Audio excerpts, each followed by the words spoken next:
So around 9 months ago, I decided to pick up the Rode VideoMic NTG. And I wasn't really expecting or looking for that much at the time. But what I found is, as someone that's a second shooter and does a lot of run and gun type filmmaking, it's really become not just an essential piece of my audio toolkit, but even with all the other things I have, it's probably my most used now. And a lot of that's because of just how solid the product is and what it offers in terms of being really more than just any old shotgun microphone. So maybe instead of just a standard review, I figured I'd cover 5 really cool things that I like about the Rode VideoMic NTG, and there are probably some good reasons you might want to consider it. And worth noting, zero affiliation with Rode or anything, just a product I like, and just something I figured I would talk about. So, number 1, this is an NTG microphone. Now, more than just being a marketing gimmick or something of the like by Rode, this is really sort of a little sibling to the NTG5 microphone. Whether considering its supercardioid design, which has a very kind of focused audio pattern, say maybe compared to other shotgun microphones, or the fact that its overall build and construction and the way the mic was mechanically and acoustically designed really matches that of that model. And what you really find is you're getting sort of a miniature NTG5 in a body that has additional features suited for videography, really at just half the price. Now, since we're talking about features, let's touch on that. So, number 2, features.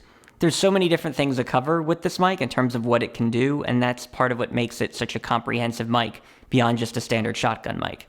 Now, some microphones might have a gain knob that prevent you from having to fumble around with your camera's audio levels and preamps during a shoot.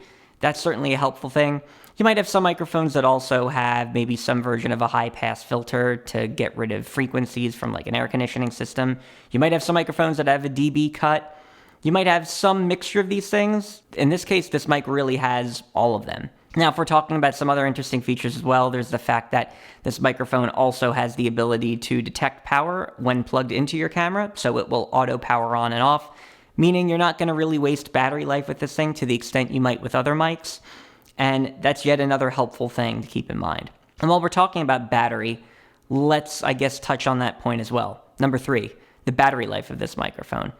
Now, Rode rates this as 30 hours as it has an internal battery, and generally reported battery numbers can be a bit off depending on how manufacturers report this. That said, in real-world use, I've found this to be exactly pretty much what Rode has identified. I've used this mic on consecutive shoots day to day, and we're talking longer shoots, say things like weddings or really just day-long events, and have gone the next day without charging it, using it again to find the mic still has easily enough juice to power me through that. I've also used this mic for, say, hours at a time, put it away for a week or two, pulled it out again without having to charge it, and without having to worry I needed to charge it, and it's there and ready to go.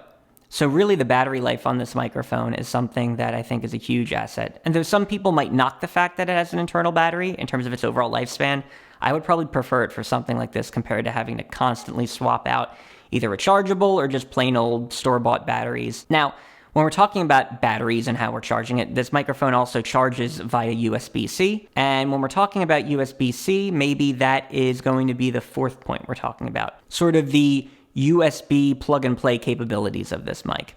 So this microphone is, again, not just suited for shotgun use sitting on top of your camera. This can also be plugged into, say, something like your laptop, so you could get audio through that means.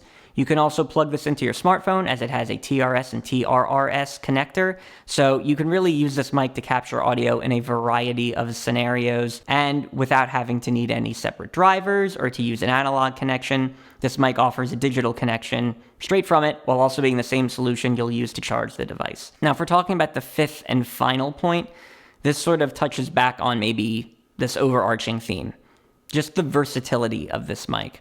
This is really more than a shotgun mic. As you might notice, I'm kind of using this in a context now where the mic is placed a little bit above me, almost interview style, though I'm standing. So this is really a viable option if you wanted to use this for interviews, if you wanted to use this for, say, something like podcasting or almost any type of vocal recording scenario. Sans maybe singing, although some might counter that. The one thing I would say with this microphone, too, is just the fact that with a couple additional modifications, you might be able to get some even more innovative options out of it. Bear in mind, I just used a traditional mic stand that you could find anywhere from, say, Guitar Center or something like that. You add a 3/8 to 5/8 adapter on top of that mic stand, and the mic stand hooks right up to that. Now, of course, you could use it with a proper boom pole and things as well, but that's one thing to consider. The other option you have is, say, taking this microphone, pairing it with something like the Manfrotto Pixie and a 1/4-20 to 3/8 adapter, and then have a great tabletop mic stand to use with the Rode VideoMic NTG. And you can use that for podcasts or for live streaming from your laptop, almost any different scenario you wanted.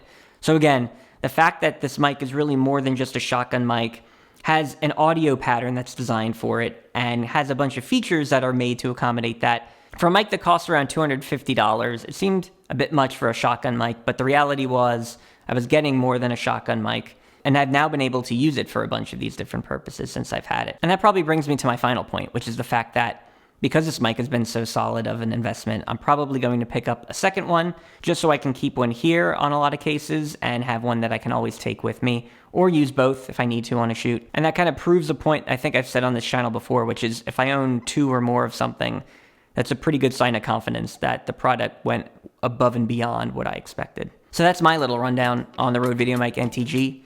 Hopefully this has been of some use to you. If it has, feel free to like and subscribe. I'll be talking about more audio and camera related gear as time goes on and as I get to do more with this channel. That's all I have to say. So thanks for watching.